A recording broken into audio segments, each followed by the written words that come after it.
Hello and welcome back to the channel. If you're new here, I'm Sonia and I'm really glad you're here. So today I wanted to do something with puff pastry for the afternoon tea tray. And knowing that blueberries and lemon are a great flavor combination, I thought I'd kick it up just a tad with lemon curd. So blueberries and lemon curd, what to do? Maybe a little tart or a lattice-topped pie could work. It had to be something small, bite-sized, for the tea tray. Then I remembered this little device that I have had for ages, but really haven't used that much. It's for making mini hand pies or dumplings, even an empanada maker. Whatever you call it, it's the perfect size to create goodies for afternoon tea.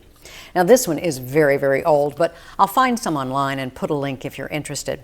And by the way, today I am making a dessert, but you could easily use this and puff pastry for savories. These could make the cutest little meat pies filled with chicken salad, ham salad, roast beef. So let's get started. First, preheat the oven according to the directions on your puff pastry package. Then line a baking sheet with parchment paper and set it aside. You will need puff pastry, fresh blueberries, not frozen. Frozen will release too much moisture, making for a soggy pastry. Lemon curd of your choosing. If you make your own, more power to you, but I wanted to bring you something easy time-wise if you're planning an afternoon tea. Egg for egg wash, or milk or cream if you prefer. Sugar for sanding on top for a little sweet crunch. You can use regular table sugar, but if you have Demerara or Turbinado, that's really pretty. And finally, just a little water on hand to help seal the pastry edges. The pastry will be easier to handle if you dust your work surface and the pastry itself with just a little flour.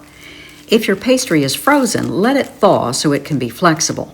But you want to keep it cold because it can get sticky if it warms up too much. If you find it getting too warm, just pop it in the fridge for 10 minutes to cool it back down. Use your crimping device to cut the circles. Now this separate cutter came with mine. I'm cutting circles just a little larger than the crimp itself to give me an edge.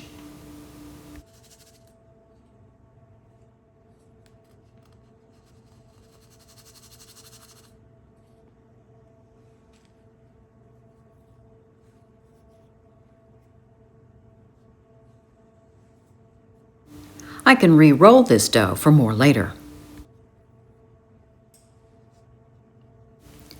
Then place a circle of dough on top of the notched edge. Try to get it as centered as possible.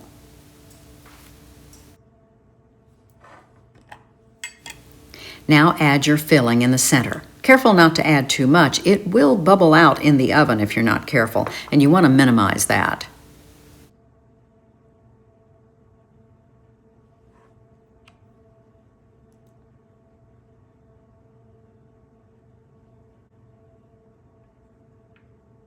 Just a few blueberries should be fine.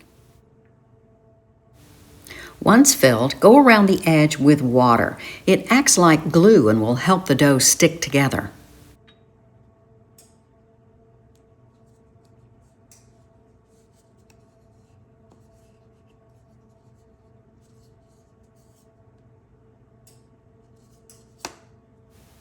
Careful not to tear the dough. It is delicate.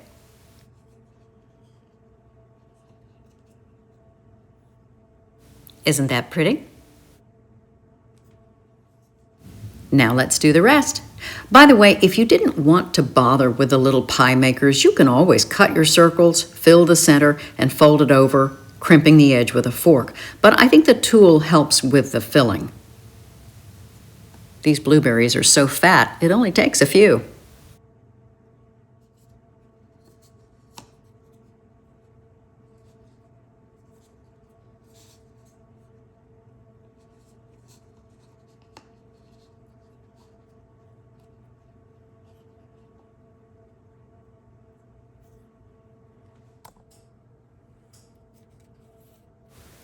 Now once done, if the dough has gotten a little warm or soft, pop them in the fridge for 5 or 10 minutes. Get the dough cold again. This will help them rise better in the oven.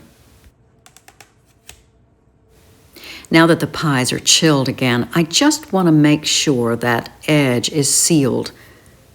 So I'm going to go over them one more time with a little fork, just to make sure there's going to be the minimum amount of leakage.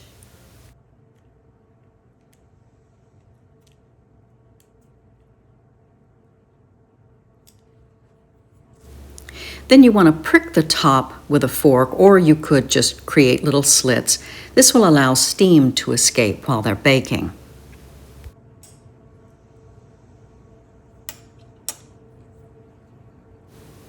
I have an egg here with just a tablespoon or two of water to create an egg wash. This will help everything really turn golden brown in the oven. If you don't want to use an egg, you can use milk or cream if you prefer.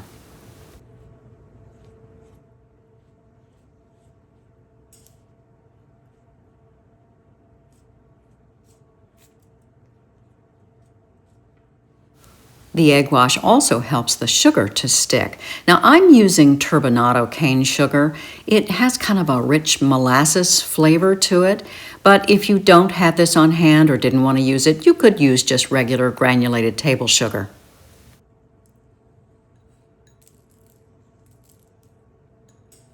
Whatever you use, be generous. Now into the oven they go for about 15 minutes or until golden brown and puffed up.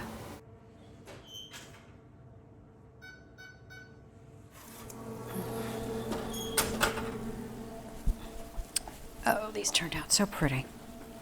Oh, look how pretty. Get that straight so you can see it better. Those are beautiful, aren't they? They look so yummy. They baked up really well. You're going to have some leakage sometimes. It's just going to happen. And when that happens, I like to kind of push them off of that leaked juice a little bit, because that, as it cools down, that will get sticky. So I want to kind of move it off there a little bit. There we go.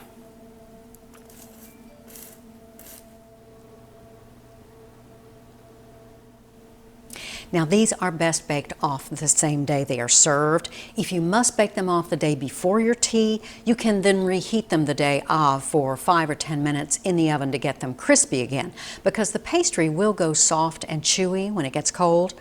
Another option would be to go ahead and make them up, but don't bake them off yet. You know, put them in the refrigerator overnight, then do the egg wash and bake them off the next day. But again, they are best the same day they're baked.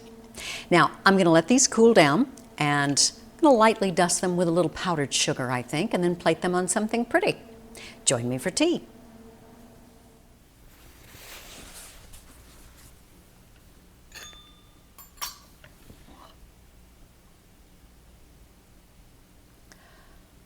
I thought English breakfast tea would go well with these, so that's what I've got here. Nice black tea.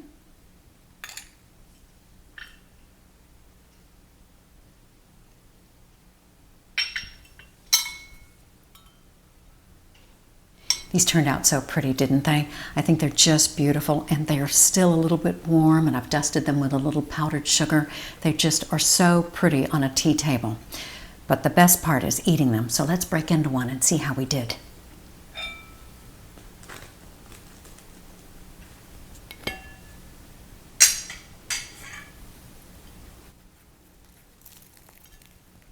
Oh, you can hear that crunch of the puff pastry. Oh, those look beautiful, don't they? Oh, that's perfectly baked on the bottom. And then it's going to have that wonderful blueberry lemon curd flavor, which is so yummy. I hope you'll try making these easy, delectable little pies for your next afternoon tea. I hope you enjoyed this video. If you did, hit that like button, give it a thumbs up, and consider subscribing for more afternoon tea videos. Until next time, bye-bye.